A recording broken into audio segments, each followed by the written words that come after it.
You walk into the room, and there it is. A torn pillow or a chewed shoe. Your voice drops. You point your finger. Instantly, your dog shrinks. Their ears pin back. They avoid your gaze. And they give you those sad, guilty eyes. You think they know exactly what they did. It feels like an apology, but this is one of the most common ways we misunderstand. And worse is how we quietly damage our bond without realizing it. Because what you are seeing is not guilt. In canine psychology, dogs do not possess the moral framework to feel guilty. What you are witnessing is a deep, instinctual appeasement behavior. They are reading your sudden tension and anger, and they are terrified. That look is their desperate attempt to de-escalate your emotion. When we use punishment-based reactions, we aren't teaching them right from wrong. We are just teaching them that their safe place can suddenly become dangerous. This brings up a painful truth. We love our dogs intensely. We give them the softest beds and consider them family. But love alone does not equal understanding. We are often hurting them psychologically in ways that look completely ordinary. Take inconsistent communication. Dogs are incredibly observant creatures who anchor their emotional stability to clear boundaries. But we constantly blur the lines. One evening, you are lonely, so you invite your dog onto the sofa. The next day you are dressed for work, they jump up to greet you.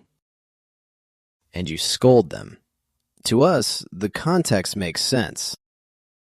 To your dog, this is deeply unnerving. Their favorite person has suddenly changed the rules.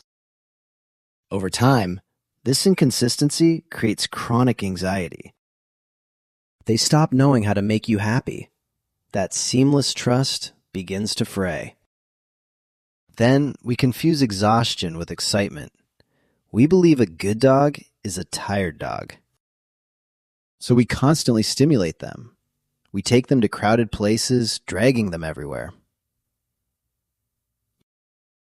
When your dog starts pacing, panting heavily, or failing to settle, you might think they need more exercise, but canine ethology reveals something different. Your dog is likely suffering from overstimulation and sleep deprivation. Adult dogs need up to 16 hours of rest a day to regulate their nervous systems. When we deny them quiet rest, their bodies flood with cortisol. We think we are giving them a rich life, but we are trapping them in hyperarousal.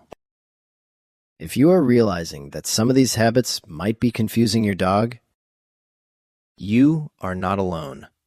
Becoming a better dog owner is about being willing to translate their silent language. If you want to deeply understand your dog and build a bond based on real trust. But perhaps the most frequent way we cause our dogs emotional distress happens outside.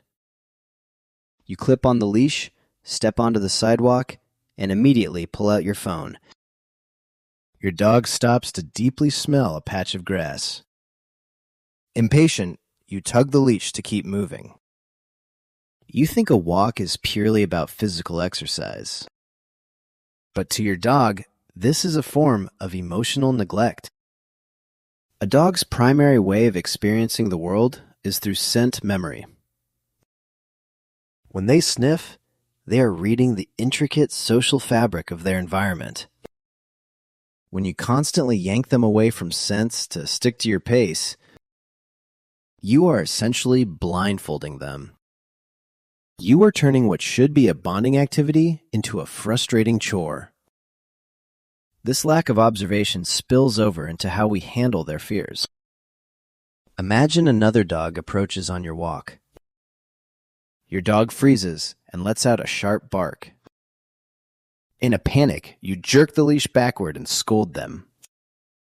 You think you are correcting bad behavior, but your dog is barking out of fear. By jerking the leash and adding angry energy, you confirm their worst suspicion. The environment is dangerous, and you will not protect them. Instead of being their safe harbor, you become a source of stress when they are already terrified. This brings us to the most intimate, heartbreaking misunderstanding of all. It is a tiny, everyday moment that reveals the deepest, hidden message. Your dog is trying to send you. You are sitting on the floor, feeling overwhelming love. You wrap your arms tightly around your dog's neck and lean your face into theirs. It feels like the ultimate expression of your emotional bond. But notice what your dog does next. They freeze. They slightly turn their head away. They yawn or quickly lick their lips. Most people think their dog is just distracted, but this is the crucial secret. That head turn, that lip lick, these are profound stress signals. In canine body language, direct face-to-face hugs are intensely unnatural. To a dog, physical restraint combined with direct eye contact feels like a threat. They are politely whispering, "I love you, but this makes me uncomfortable." When we hold them tighter, ignoring their polite requests for space, we prioritize our own comfort over their safety. We betray their trust because we refuse to listen when they speak. The deepest form of love you can offer your dog isn't a tight hug. It is the willingness to see the world through their eyes. True loyalty is built on respecting their boundaries just as much as they respect yours. Tonight, when you sit down with your dog, don't force a cuddle. Just sit quietly beside them. Let them choose how close they want to be. Listen to the silent language they use to say, "I trust you."